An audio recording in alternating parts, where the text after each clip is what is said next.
Now, I couldn't really decide what religious argument to respond to this week, so I figured, why not respond to all of them in one video, as quickly as I can. Now, I promise you that I will get to your favorite, but be patient, because this is in no particular order. Starting with this one, that Bible prophecy was fulfilled elsewhere in the Bible. Now, there are a bunch of potential claims that could fall under this category, and there are a ton of potential problems. So we really need to ask a few questions to see what's going on here.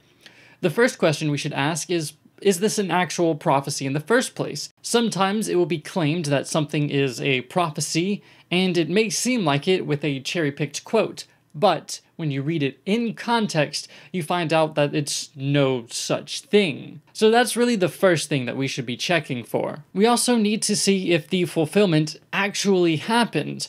We can do this by looking at the fulfillment elsewhere in the Bible. Is it actually a fulfillment of this particular prophecy? And if so, then do a little bit of historical research, and is it accurate? Did it actually historically verifiably happen? That is, regardless of whether the Bible said it did. Because you also need to be wary of whether the author of the fulfillment part of the Bible was aware of the prophecy that was written before it. So, as such, they could lie about the events, embellish the story, and say, oh, this happened and it was a fulfillment of this prophecy, even if it didn't actually happen. You also need to consider if the prophecy is obvious or self-fulfilling. For example, it wouldn't be all that crazy if a prophecy came true that two nations were going to go to war, if, in the time when the prophecy was written, those two nations already had strong political conflict going on. It's pretty obvious, it's pretty likely to come true. Now, I don't know if this will work with 100% all of such claims, but virtually all of these such prophecies fall apart with these few questions. But it's kind of hard to cover them all without going in depth to each one. The next argument is that Bible prophecy is currently being fulfilled in the modern day. Now, these sorts of claims pretty much only apply to end-time prophecies or prophecies about the end of the world.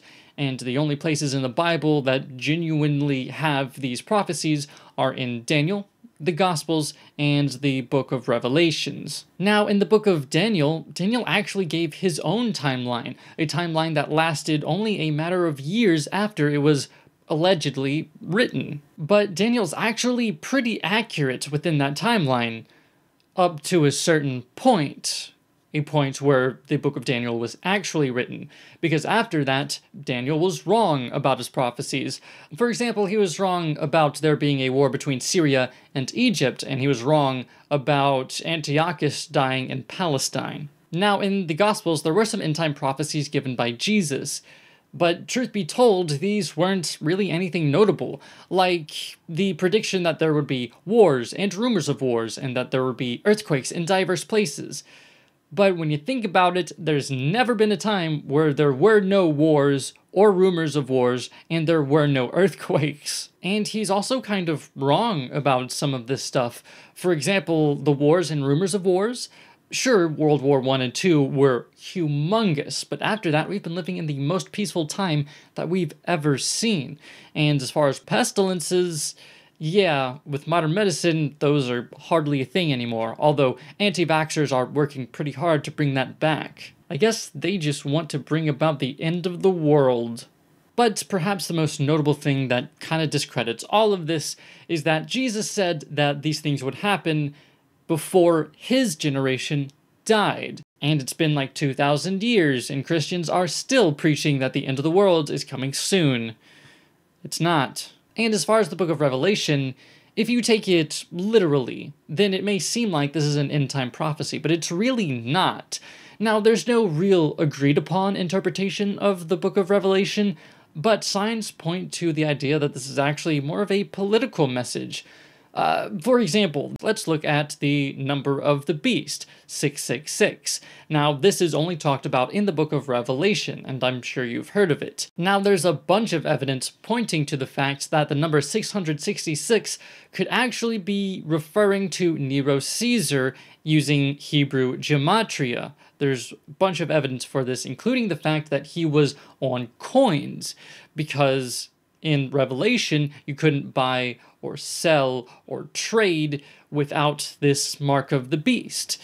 And some manuscripts of the book of Revelation actually use the number 616 to refer to the number of the beast. And you could also come to that number using the Hebrew gematria of Nero's name when using Nero Caesar versus Neron Caesar. Two variations of Nero's name and two variations of the number of the beast. Now, the point of this is to show that this is probably not literal. There's probably not literally a beast coming out of the water that will take over world trade, but instead this is probably an enigmatic political message. And for that matter, if Revelation is a literal end-time prophecy, then there would be beasts coming out of the sea and taking over world trade and world religion, and hellfire coming down from the sky, and a third of the water turning into blood. I don't see any of that happening. So, unless all of that happens, I'm not going to be convinced by the rest of these prophecies either. The Bible has been proven 100% true and reliable. No, it hasn't. The Bible has been proven wrong about many things. For example, the existence of Darius the Mede, who is supposed to be the king of Babylon between Belshazzar and Cyrus the Great, but he didn't actually exist. And it's also been wrong about the fact that ancient Israelites were ever in ancient Egypt, because there's absolutely no evidence to point to that being the case, and there would be loads of evidence if it was. Instead, evidence points to the fact that the Hebrew people and Jewish religion came out of the Canaanite people and Canaanite religion. And there are also plenty of contradictions that show that the Bible is not 100% literally true and reliable. Now, these are widely debated, so it's a bit of a big topic, too big for me to dive into right now, but there are some legitimate contradictions in there. There's advanced science in the Bible. No, there's not. Any such claim is only based on loose interpretations of cherry-picked quotes. But it's very clear that the people who wrote the Bible only had limited scientific knowledge. I mean, hell, they believed in faith healing, which doesn't actually work, and they believed that droughts, famines, wars, and plagues were all caused by God being mad at them, which is very clearly not the case. The ancient Hebrews also believed in a flat earth with a dome above it, and that dome is surrounded by water. This is very clearly not the case, or at least clear to most people. And the Bible does reference this model of the universe, especially in the beginning of Genesis. I mean, just look up the definition of the word firmament. There's advanced scientific knowledge in the Quran. Again, no, there's not. Now, the most common arguments that I hear from this seem to have originated from Zakir Naik, or at the very least, Zakir Naik is the biggest proponent of these arguments. But all of the things that he says were known in ancient Greece before Muhammad. Things like childbirth and the water cycle and whatnot. And some of them aren't actually true, like the idea that mountains are pegs. They're not. They're not pegs at all. In fact, mountain ranges tend to have more earthquakes and they're more volatile because they're on fault lines. And the idea that there are two seas that connect to each other but don't mix. Yes, there are images like this, but this isn't two seas that don't mix. This is instead when a glacier melts and it takes a while for it to mix into the surrounding water. Any other arguments are also based on loose interpretations of cherry-picked quotes. It's ridiculous to say that nothing exploded to become everything. And I agree, that is a very ridiculous statement. Lucky for you, that's not what the Big Bang Theory actually says. The Big Bang Theory states that the universe expanded, or is expanding, from its initial very hot and very dense state called a singularity. Now, if you're going to call something ridiculous, at least have a basic understanding of what it actually is. I feel God's love, or the Holy Ghost. Now, correct me if I'm wrong, but you mostly get this feeling when you're in church and there's emotional music and emotional people, right? Well, I want you to try this. Take a few weeks and don't go to that church. Go to a calmer church, like, I don't know, a Baptist church or something.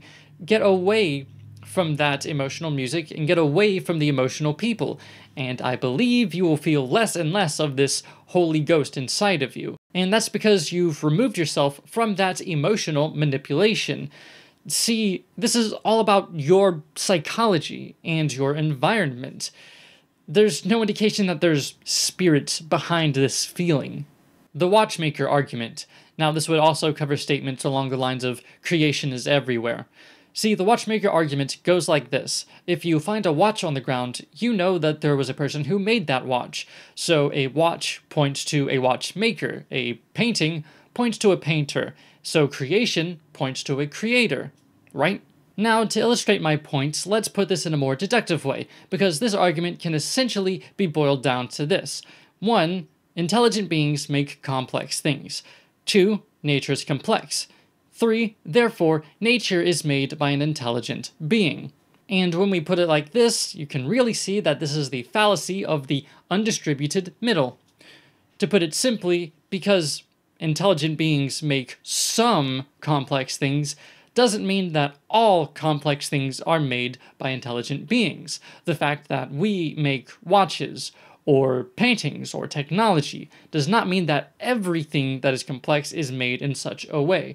There are other ways in which they could be made, and until that's disproven, until it's proven that there's only one way which complex things can be made, then maybe you'll have a point.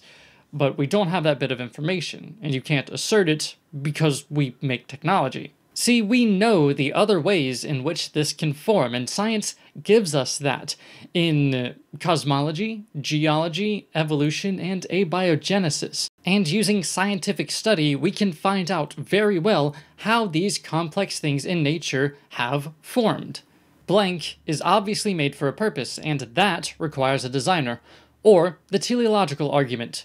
Well, allow me to quote from Douglas Adams. This is rather as if you imagine a puddle waking up one morning and thinking, this is an interesting world I find myself in, an interesting hole I find myself in. Fits me rather neatly, doesn't it? In fact, it fits me staggeringly well. It must have been made to have me in it. See, the point here is that we, as well as every other organism, changes and evolves to fit its environment, not the other way around. If we are well fitted to our environment, it's not that the environment was made for us, it's that through Darwinian evolution, we've come to be pretty well adapted for where we are. So this argument can be helped, at least in part, with a proper understanding of Darwinian evolution. The universe is fine-tuned for life. Well, if that's the case, then why is the vast majority of the universe completely hostile to life? Why is only a tiny sliver of it actually hospitable? And what makes you think that if the universe was different, it would be impossible for a different kind of life to form? See, the universe is the way that it is, and we are the result of that, not the other way around. Again, think of water in a puddle. The ontological argument. The ontological argument defines God as the greatest imaginable being, and since things that exist are greater than things that don't, the greatest imaginable being must have existence. The confusion comes from the wordplay. See, the greatest thing that you can imagine has to have imagined existence. It doesn't then follow that it actually exists. And the argument could also be twisted the other way. See, if God does not exist, then he is not the greatest imaginable thing. Because if actual verifiable existence is a factor, then the greatest imaginable thing would have to be the greatest thing that actually physically, verifiably exists, since things that are purely imaginary are never going to be better than the things that actually exist, no matter how fantastic your imagination. The bottom line, you cannot imagine a God into existence, no matter how cool that would be. God set the universe in motion. Well, if there absolutely has to be something that set the universe in motion, why does it have to be a deity? Why? Right and wrong can't exist without a God. Well, actually, yes, it can. We can definitely have morality without a God. Now, maybe the argument is that we can't have objective morality, but we don't. The very fact that we disagree on various aspects of morality shows that we have a subjective morality. And if we do have an objective morality, then it can be very well based off of something other than a God, like objective harm. But really, morality is just a feeling, and we don't need a God to give us feelings, just a nervous system. Science can't explain blank. Ah, the good old God of the gaps. Now, this is the kind of argument that we atheists would commonly make fun of, but it does come up every now and then. See, gaps in scientific knowledge do not necessitate a God.